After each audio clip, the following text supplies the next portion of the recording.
The Boy Patrick, Chapter 1. A long, long time ago, more than 1700 years ago in fact, Ireland was a very different place. The wild, open countryside was populated with tribes of villagers that fought and invaded each other, with kings and chieftains greedy for more land and possessions. It was a time of wizards, witches, and sorcery. But the boy who would grow to become one of the most important men in this country did not start his life here. The boy we know as Patrick was born to an important family in a small village in a part of Britain, roughly around an area now known as Wales, which lies directly across the Irish Sea from Ireland.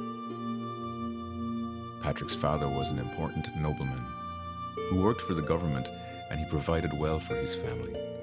Patrick spent his early boyhood in a comfortable house and had a good education with many friends.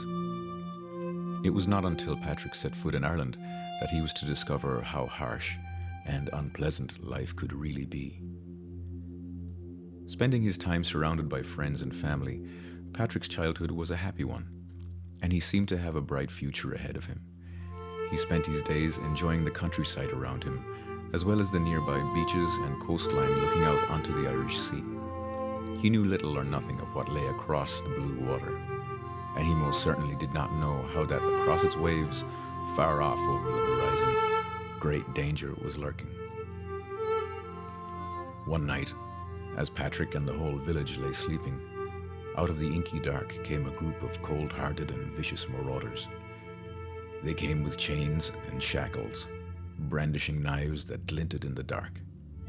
They had come to capture the boys and young men and the women of the village and bring them back to Ireland to sell as slaves. When they reached Patrick's village, they smashed in the doors and windows of the houses, pulling the sleeping villagers from their beds, tying them with chains, ropes, and shackles around their necks and ankles. Before he knew it, a bruised and beaten Patrick was being led away into the dark, away from his family, away from his home, not knowing where he was being taken or if he would ever return again. The boat was packed with boys, girls, men, and women, and just like Patrick, they were cold, afraid, and sore from being beaten and abused by their captors. They pushed out onto the cold sea waves in the dark, tired and fearful of what might lay ahead. They would sail for a whole day and one whole night, the boats being steered by their brutish captors until off in the distance, just peeking up over the horizon, they could see hills and cliffs, tiny in the distance, but slowly drawing ever closer. Closer it came, this place Patrick knew nothing of. Would he be killed there? Would they hurt him? He knew nothing, only that soon he would land there.